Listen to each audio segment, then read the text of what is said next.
بسم اللہ الرحمن الرحیم وبہ نستعین وصلی اللہ علی نبینا محمد وعلی آلہ وصحبہ اجمعین ومن تبعہم بإحسان الی یوم الدین وبعد قال اللہ تبارک و تعالی وما خلقت الجن والانس الا لیعبدون۔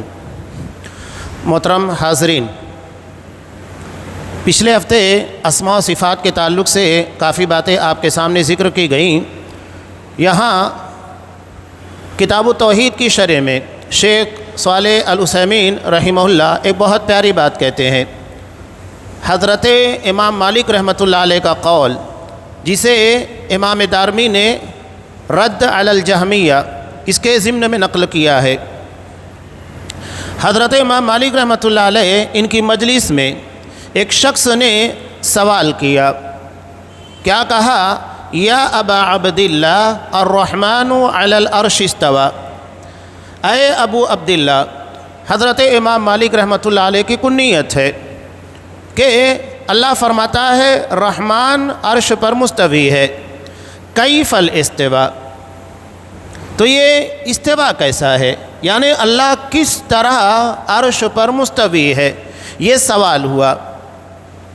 اس کے بعد حضرت امام مالک رحمۃ اللہ علیہ نے جو جواب دیا، یہ اہل سنت والجماعت کے ہاں سب سے معتبر جواب مانا جاتا ہے۔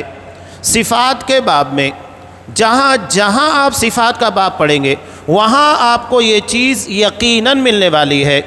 انہوں نے کیا کہا؟ الاستواء غیر مجہول، کہ استواء نامعلوم چیز نہیں ہے۔ استواء کس کو کہا جاتا ہے سب کو سمجھتا ہے، لیکن والکیف غیر معقول، کیفیت یہ ہماری عقل میں نہیں آ سکتی، ہم اسے اپنی عقل میں نہیں لا سکتے۔ اللہ کس طرح مستوی ہے؟ مستوی کا مطلب جیسا کہ دیگر جگہوں کے پر علماء عقیدہ نے بیان کیا، استقر، علا، وارتفع، کہ استوا کا مطلب یہ ہے کہ اللہ نے قرار پکڑا، وارتفع بلند ہوا، علا کا مطلب بھی وہی ہوتا ہے بلند ہونا، تو یہ استوا کا مطلب یعنی اللہ عرش پر بلند ہوا، قرار پکڑا۔ ہمارے یہاں جو ترجمہ کیا جاتا ہے تشریف فرما ہونا غلط ہے۔ کیوں؟ اس کی وجہ یہ ہے کہ تشریف فرما ہونے میں ہمارے یہاں کیفیت واضح ہو جاتی ہے کہ کوئی شخص کسی جگہ بیٹھا ہوا ہے، کرسی کے پر بیٹھا ہوا ہے، زمین کے پر بیٹھا ہوا ہے، اس لفظ سے ایک الگ کیفیت آتی ہے۔ لہذا اللہ تبارک و تعالیٰ کے لیے اپنی زبان کے اندر تشریف فرما کا لفظ نہیں استعمال کرنا چاہیے، بلکہ یہ کہنا چاہیے جیسا کہ ترجمے سے بالکل واضح ہے، اللہ عرش پر قرار پکڑے ہوئے ہے، اللہ عرش پر بلند ہوا، یہ اس کا ترجمہ ہے۔ یعنی اللہ عرش کا محتاج نہیں ہے، جس طرح کہ ہم یہاں کرسی پر بیٹھے کرسی کے محتاج ہیں، اگر یہ کرسی نہیں ہوگی ہم نیچے اتر جائیں گے۔ تو اللہ تبارک و تعالیٰ عرش کا محتاج نہیں ہے، اللہ کسی چیز کا محتاج نہیں ہے، وہ صمد ہے، بے نیاز ہے۔ اگر کوئی یہ سمجھتا ہے کہ اللہ کو عرش کی ضرورت ہے، نعوذ باللہ، غلط۔ اللہ کو کسی چیز کی ضرورت نہیں، وہ بے نیاز ہے، لائق تعریف ہے۔ اب یہاں ضمناً ایک اور بات، ہمارے یہاں اللہ تبارک و تعالیٰ کے تعلق سے ایک جملہ اور بولا جاتا ہے۔ کون سا جملہ؟ اللہ عرش پر بیٹھا ہوا ہے، غلط ہے۔ کیوں غلط ہے؟ اس لیے کہ اللہ تبارک و تعالیٰ کے لیے کسی حدیث میں یا کسی آیت میں بیٹھنے کا تذکرہ نہیں ہے، اور بیٹھنا دراصل اس کا مطلب یہ کہ انسان اگر کھڑا نہیں رہ سکتا ہے تو بیٹھتا ہے، اس کا مطلب وہ بیٹھنے کا محتاج ہے۔ اللہ تبارک و تعالیٰ کسی قسم کی محتاجگی نہیں رکھتا، اور نہ ہی یہ لفظ اللہ تبارک و تعالیٰ کے لیے قرآن و حدیث میں کسی جگہ استعمال ہوا ہے۔ لہذا اللہ کے لیے جملہ نہیں کہنا چاہیے اللہ عرش پر بیٹھا ہوا ہے، نہیں، اللہ عرش پر مستوی ہے، قرار پکڑے ہوئے ہے، بلند ہے، یہ اس کا ترجمہ ہے۔ یہ بہت اہم چیز ہے جس کے بارے میں عوام کو توجہ دینا چاہیے۔ یہ چھوٹی بات نہیں ہے کہ ہم اللہ تبارک و تعالیٰ کے بارے میں ایسی باتیں کہیں اور نکل جائیں، نہیں، عقیدے کے اعتبار سے بہت بڑی بات ہے کہ ہم اللہ کے لیے وہی جملے، وہی صفات استعمال کریں جو اس کی شایان شان ہے، جو قرآن و حدیث کے اندر آئی ہے، اور اس سے ہٹ کر اگر کوئی چیز ہے تو اس سے حتی الامکان ممکنہ طور کے پر بچنا چاہیے۔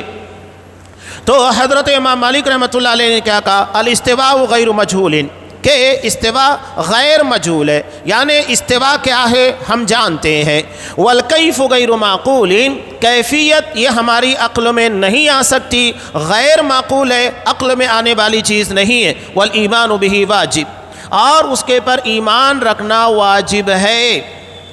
اس کا مطلب کیا ہوا؟ جو چیز ہماری عقل میں نہ بھی آئے تو اس کے پر ایمان رکھنا ہوگا، یہ نہیں کہ عقل میں نہیں آ رہی ہے انکار کر دو۔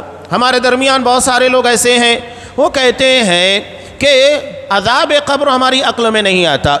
کیوں نہیں آتا؟ کہا کہ ہم نے تو قبر کھود کر دیکھا، وہاں ہم نے کسی قسم کے عذاب کا منظر نہیں دیکھا، اور نہ قبروں کو کشادہ ہوتے ہوئے دیکھا۔ یہ سارے سوالات فضول ہے۔ پہلی بات تو یہ ہے، قرآن و حدیث میں جو بھی باتیں ہماری عقل میں آئے نہ آئے اس کو ماننا ہے۔ اصحاب کرام نے یہ نہیں کیا تھا کہ جب آپ صلی اللہ علیہ وسلم نے بیان کیا کہ مکھی اگر کسی مشروب کے اندر گر جاتی ہے تو اس کے ایک پر میں شفا اور ایک پر میں اسی کی بیماری ہے، اور وہ گرتے وقت تو اسی پر کو ٹیکتی ہے جس میں بیماری ہوتی ہے، لہذا مکھی کو مکمل ڈبو کر باہر نکال لو، جو بیماری ہے خود بخود ختم ہو جائے گی۔ صحابہ نے من وعن اس کو مان لیا، نہ کوئی سوال کیا نہ کوئی اعتراض کہ اللہ کے رسول یہ بات ہم کیسے مانیں، ہماری عقل اسے تسلیم نہیں کرتی، ہم نے کسی لیب کے اندر جا کر اس کا ٹیسٹ نہیں کیا، سائنسوں نے اس کی تحقیق کر کے انکشاف نہیں کیا۔ نہیں، نبی بیان کرتے خط، ساری سائنس، ساری ٹیکنالوجی، ساری تحقیقات دھری رہ جاتی ہیں۔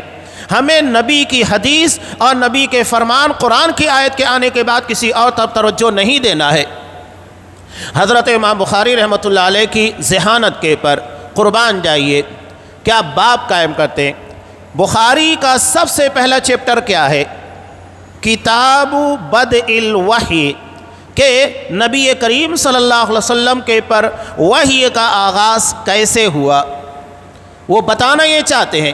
دین وحی کے ذریعے لیا جائے گا، یعنی نبی کریم صلی اللہ علیہ وسلم کے پر جو دین اتر رہا ہے اس سے لیا جائے گا۔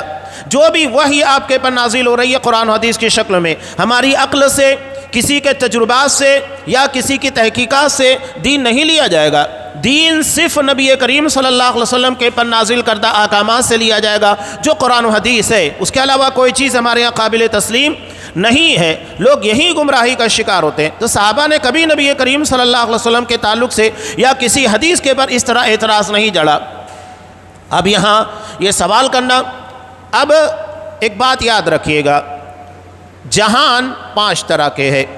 ایک عالم ارواح، جب اللہ نے حضرت آدم علیہ السلام کی پیٹھ سے، پشت سے قیامت تک کے آنے والے تمام انسانوں کو نکالا، اور تمام انسانوں کو، وہاں ہم سے پہلے جتنے گزر گئے وہ بھی موجود تھے، ہم بھی موجود تھے، اور قیامت تک کے آنے والے تمام انسان ایک ساتھ روح کی شکل میں وہاں موجود تھے۔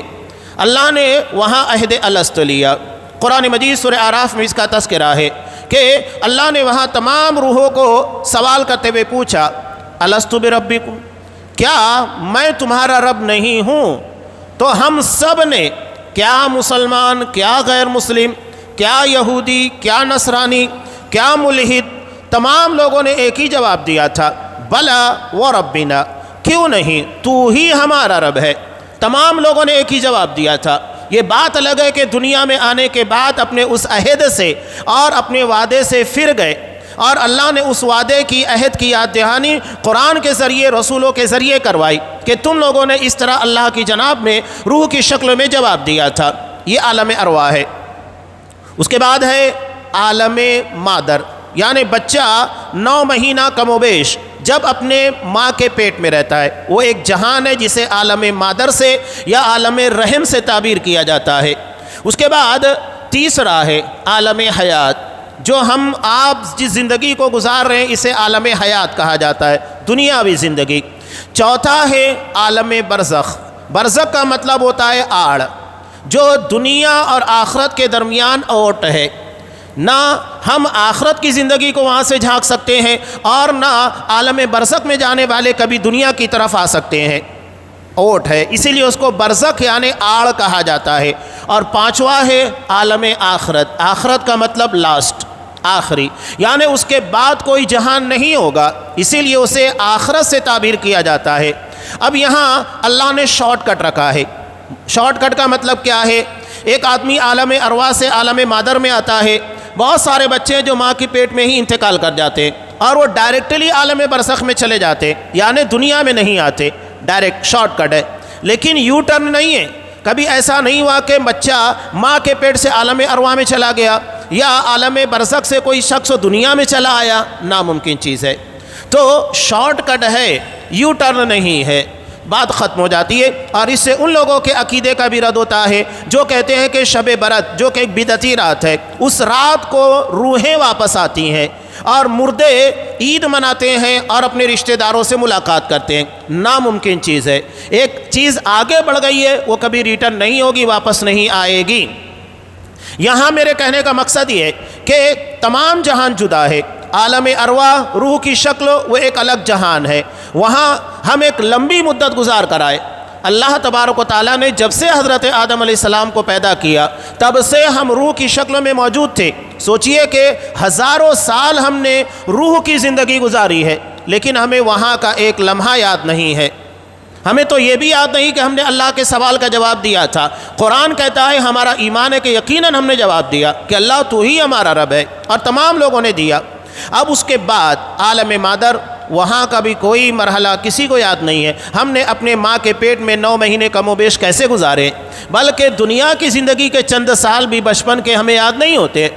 ہم نے کس طرح چلنا سیکھا، بولنا سیکھا، کسی کو یاد نہیں رہتا ہے۔ یہ ہماری یادداشتوں میں ہوتا ہے، لیکن ہم اسے بیان نہیں کر سکتے اور وہاں ہمارے تصور میں نہیں آ پاتا ہے۔ تو ہر جگہ کا جہان جدا جدا ہے۔ ایک بچہ ماں کے پیٹ میں 9 مہینے کم و بیش رہتا ہے، زندہ رہتا ہے، لیکن اگر بچے کو پیدا ہونے کے بعد دوبارہ ماں کے پیٹ میں ڈالے تو کیا ہوگا؟ ایک تو جائے گا نہیں، اور بالفرض سمجھ لو کہ چلا گیا، مر جائے گا۔ اللہ نے جب تک اس کی ویلیڈیٹی رکھی تھی وہ زندہ تھا اور ماں کے پیٹ میں زندگی کے سارے مزے لٹا رہا تھا۔ یہاں تک کہ سائنس وہ کہتی ہے کہ ماں جو غذا چکھتی ہے، جو کھاتی ہے، بچے کو وہ لذت محسوس ہوتی ہے۔ اتنا اثر اس کے اخلاق، اس کے کردار، اس کے عقیدے، تمام تر معاملات کا اثر بچے کی زندگی کے پر پتا ہے حالت حمل کے اندر۔ اللہ نے اتنا عجیب و غریب نظام بنا کر رکھا، لیکن یو ٹرن ہونے کے بعد کبھی بھی ممکن نہیں ہے کہ بچہ ماں کے پیٹ میں زندہ رہ پائے۔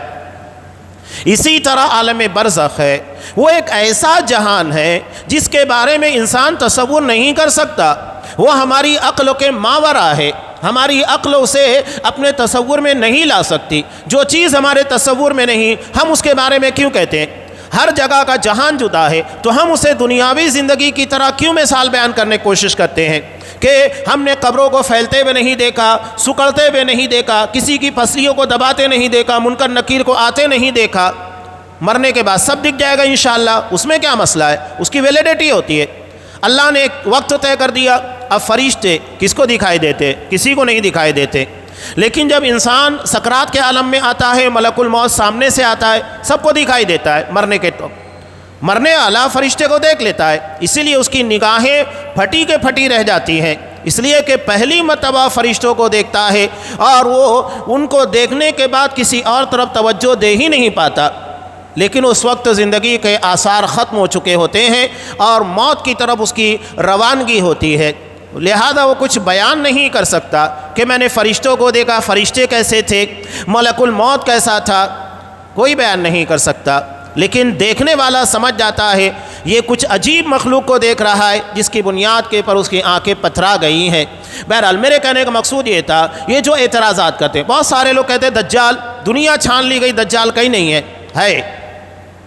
اللہ کے رسول نے کہا ہے، تمیم داری نے اسے دیکھا، 30 لوگوں نے ملاقات کی، مسلم کی طویل روایت ہے۔ جب صحابہ اس زمانے میں دیکھ سکتے ہیں تو آج اگر ہم کو نہیں دکھا رہا ہے، اللہ نہیں چاہتا ہے تو ہم کیوں دیکھیں گے؟ جب اللہ چاہے گا تبھی دجال دکھے گا، ورنہ دکھنے والا نہیں ہے۔ لوگ کہتے ہیں کہ پوری دنیا کے ٹاپو کو آج سیٹلائٹ کے ذریعے سب کچھ دیکھا گیا ہے، اس کے بعد بھی ہم کو دجال نظر نہیں آتا، اور بعض لوگ کہتے ہیں نعوذ باللہ کانا دجال افسانہ ہے، نعوذ باللہ۔ نبی کی بات، نبی کی حدیث تمہیں دجال افسانہ نظر آتا ہے، اور تمہاری بات جو عقل کی بنیاد کے پر ہے، جس کی کوئی حقیقت، کوئی بنیاد نہیں، ہم اس کو مانیں گے۔ جبکہ نبی اللہ کی طرف سے بیان کرتا ہے، ان هو الا وحی یوحی، نبی تو صرف وحی کی بنیاد پر بیان کرتا ہے جو من جانب اللہ ہے، ہم اس کے پر ایمان نہ لائے۔ ہمارا ایمان اسی کے پر ہوگا جو نبی بیان کرے۔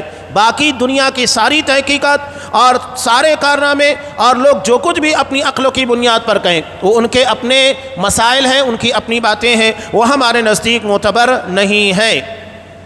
تو حضرت امام مالک رحمۃ اللہ علیہ نے یہ جو بات کہی کہ استوا معلوم ہے، کیفیت مجہول ہے، نامعلوم ہے، ہماری عقل میں نہیں آ سکتی، اس کے پر ایمان رکھنا واجب ہے۔ والسؤال عنہ بدعہ، اور اس کے بارے میں سوال کرنا بدعت ہے۔ کیوں بدعت ہے؟ اس لیے کہ صحابہ نے کبھی نبی کریم صلی اللہ علیہ وسلم سے سوال نہیں کیا کہ اللہ کے رسول اللہ عرش پر کیسے مستوی ہے۔ اگر یہ اتنی اہم چیز ہوتی تو سب سے پہلے صحابہ کی جماعت اس بارے میں نبی سے سوال کرتی۔ قرآن نے جن کے ایمان کو ہمارے لیے معیار قرار دیا کہ فَإِنْ آمَنُوا بِمِثْلِ مَا آمَنْتُمْ بِهِ فَقَدْ اهْتَدَوْا، کہ اگر تم اسی طرح ایمان لے کر آؤ جیسا صحابہ ایمان لے کر آئے ہیں تو ہدایت پا جاؤ گے۔ تو جس ہدایت یافتہ جماعت کے بارے میں قرآن نے کہا کہ ان کا ایمان معتبر، ان کا ایمان معیاری، ہم ان کی طرح ایمان نہیں لائیں گے تو کس کی طرح لائیں گے؟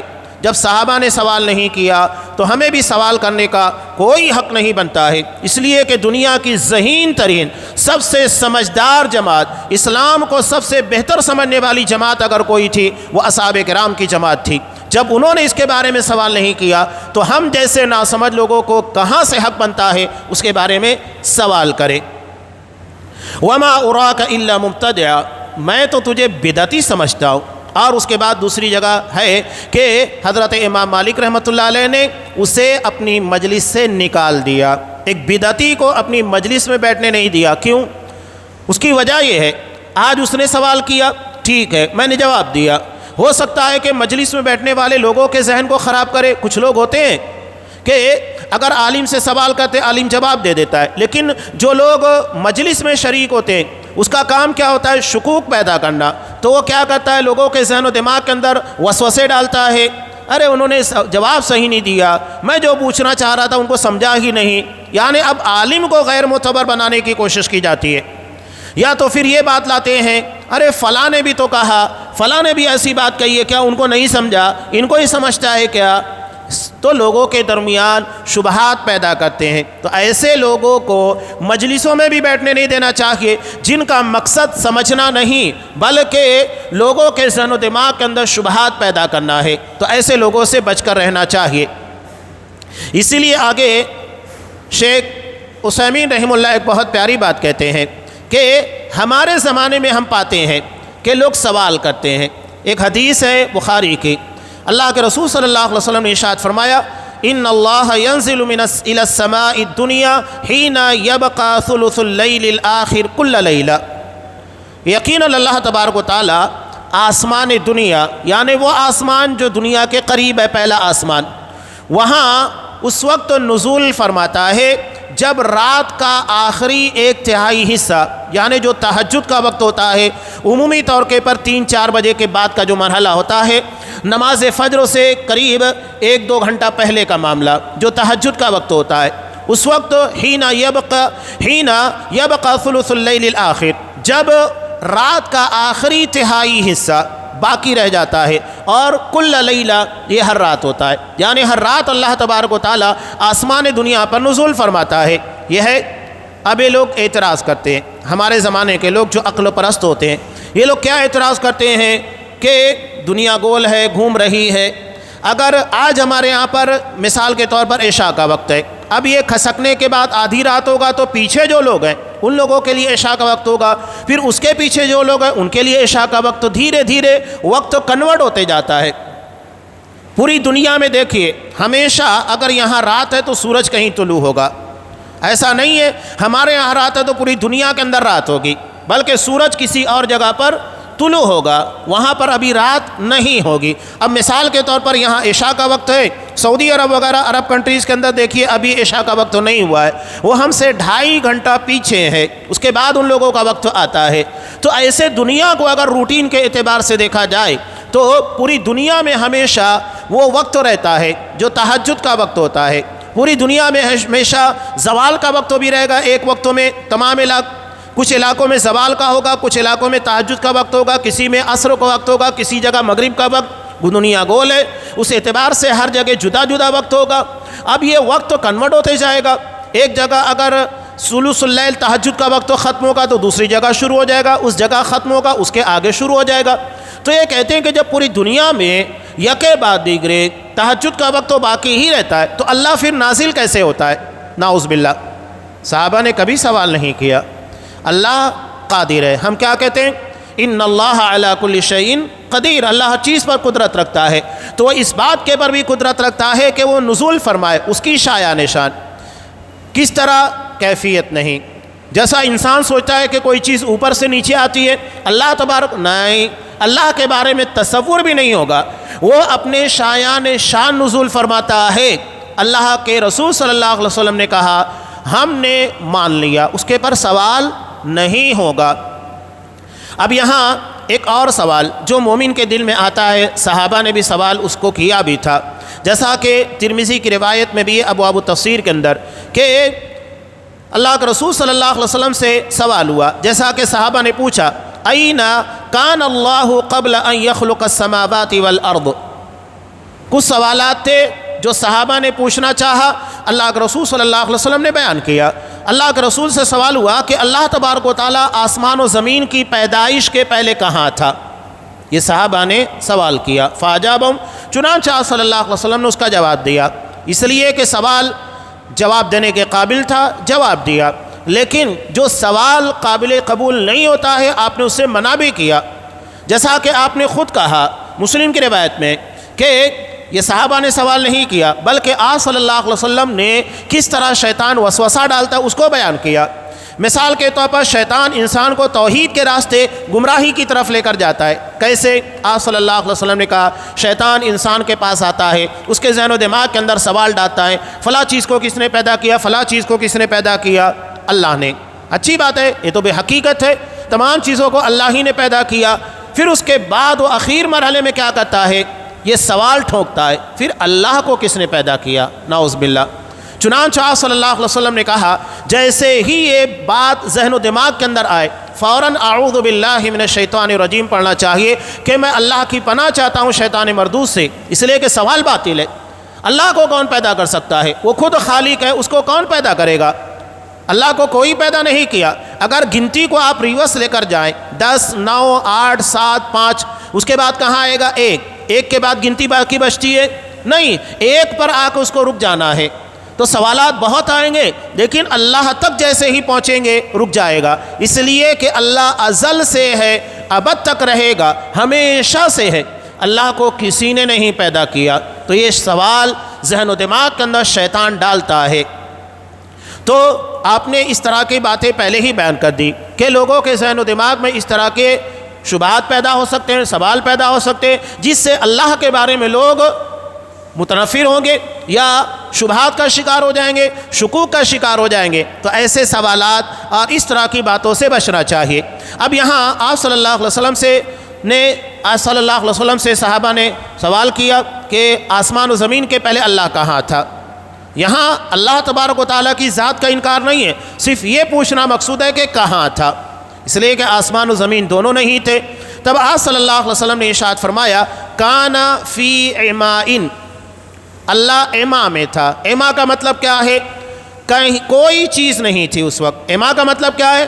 جب اللہ نے آسمان و زمین کسی چیز کو نہیں پیدا کیا تو اللہ تبارک و تعالیٰ جب کوئی چیز تھی ہی نہیں تو ہم کیسے کہیں گے اللہ کہاں تھا؟ تو اللہ تبارک و تعالیٰ عما میں تھا، یعنی اس وقت تو کوئی چیز نہیں تھی۔ ما تحتہ ہوا وما فوقہ ہوا، نہ تو اللہ تبارک و تعالیٰ کے نیچے ہوا تھی نہ اللہ کے اوپر ہوا تھی۔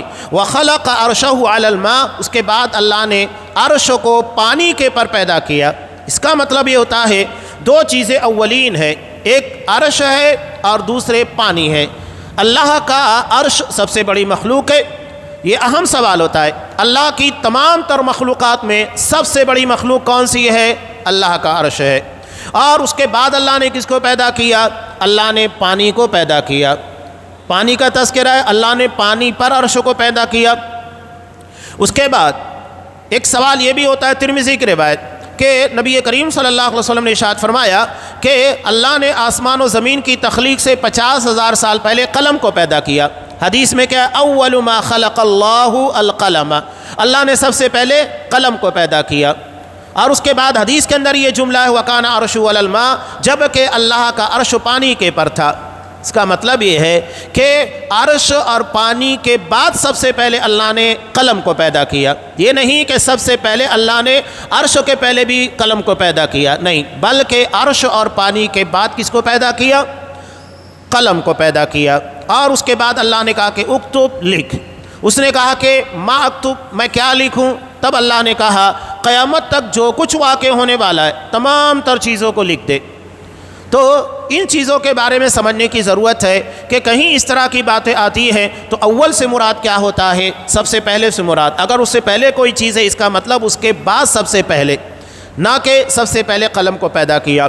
اب بعض لوگ یہاں پہ بھی یہ کہتے ہیں، جیسا کہ حدیث کے اندر ہے مسلم میں، ان اول الناس یقضى علیہ یوم القیامہ، سب سے پہلے قیامت کے دن اللہ اپنی عدالت میں جن لوگوں کے مقدمے کیس کو لائے گا اس میں کون ہوگا؟ رجل استشہد، جو شہید ہوا ہوگا۔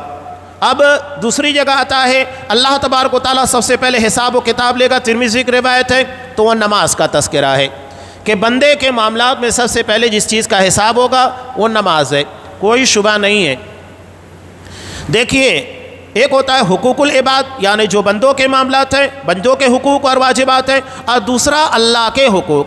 تو اللہ کے حقوق میں سب سے پہلے نماز کے بارے میں سوال ہوگا، اور بندوں کے معاملات میں سب سے پہلے جو معاملہ ہوگا وہ شہادت کا ہوگا۔ ان لوگوں کے مقدمات کے پیش کیے جائیں گے، اور اس میں سب سے پہلے خون کے معاملات ہوں گے، یعنی اگر کسی نے کسی کو قتل کیا ہوگا تو حدیثوں کو سامنے رکھنے کے بعد کوئی شبہ نہیں ہوتا ہے، بس اتنا ہے کہ انسان اس کے پر تھوڑا توجہ دے۔ علماء موجود ہے الحمدللہ، اللہ تبارک و تعالیٰ نے انہیں علم عطا کیا، وہ اپنی بصیرت اور خودداد صلاحیت، گہرے علم کی بنیاد پر اس طرح کے شبہات کا بہترین انداز میں جواب دیتے ہیں۔ ہمیں اس طرح کے شبہات سے بچنا چاہیے، اور اگر کچھ شبہ پیدا ہو علماء کے ذریعے پوچھ کر اس کی تشفی کر لینا چاہیے، نہ کہ شبہات کو بڑھاوا دینا چاہیے، نہ لوگوں کے درمیان اس طرح کی باتیں کرنا چاہیے جس سے لوگوں کے ذہن و دماغ کے اندر ڈاؤٹس پیدا ہوں۔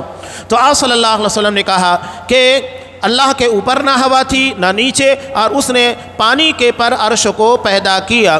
لہذا یہ سوال کہ اللہ رات کے آخری حصے میں نزول فرماتا ہے تو دوری دنیا میں دھیرے دھیرے آخری حصہ آتا ہے، تو اللہ تبارک و تعالیٰ کیسے نزول فرماتا ہے یہ اس کی ذات بہتر جانتی ہے۔ اللہ ہر چیز کے پر قدرت رکھتا ہے، لہذا اللہ اس بات کے پر قادر ہے کہ وہ اپنی شایان شان رات کے آخری حصے کے اندر نزول فرمائے۔ یہ اس کی ذات سے متعلق بعید نہیں ہے، شبہ پیدا نہیں کرنا چاہیے۔ یہ اسماء و صفات سے متعلق کچھ شبہات تھے جس کا جواب یہاں پر دیا گیا ہے۔ اب انشاءاللہ اس کے بعد انسان کا جو مقصد تخلیق ہے وہ ہے عبادت۔ اس کے تعلق سے شیخ محمد بن عبد الوہاب رحمۃ اللہ علیہ آیت کو نقل کرتے ہیں۔ میں سوچا تھا کہ وہ شروع ہو جاتا، لیکن چونکہ بات اسی میں لمبی ہو گئی کہ وما خلقت الجن والانس الا لیعبدون، یہ آیت بارہا آپ سنتے رہتے ہیں، سورہ زاریات آیت نمبر 26 کہ 56 کہ میں نے انسان اور جنات کو محض اپنی عبادت کے لیے پیدا کیا۔ یہ ایک بنیادی آیت ہے جو بارہا اس باب میں اس کا تذکرہ آتے رہے گا۔ انشاءاللہ آئندہ درس میں اللہ نے انسان اور جنات کو کیوں پیدا کیا، مقصد حیات، مقصد تخلیق کیا ہے، اس باب کے پر بحث ہوگی۔ اللہ تبارک و تعالیٰ سے دعا ہے کہ عقیدے کے باب میں خاص طور پر اور بالعموم شریعت کے کسی بھی معاملے کے اندر شبہات سے ہمیں محفوظ رکھے، اس لیے کہ شبہات سے ایمان کمزور ہوتا ہے، یقین کمزور پڑتا ہے، جبکہ ایمان کا مطلب ہے مان لینا، تسلیم کر لینا۔ اللہ ہمیں ہر قسم کے شبہات سے محفوظ رکھے، اور اگر کوئی شبہ پیدا ہو تو قرآن و حدیث کے واضح دلائل کی روشنی میں اسے سمجھنے اور تشفی بخش و جواب حاصل کرنے کی توفیق دے، اور ہمیں ایمان کی مبتدیات جو کہ بنیادی باتیں جیسا ایمان کا تقاضا ہے، صحابہ نے جیسا اس کے پر ایمان لایا، اللہ ہمیں اسی طرح ایمان لانے کی توفیق عنایت فرمائے۔ آمین۔ وآخر دعوانا ان الحمد للہ رب العالمین۔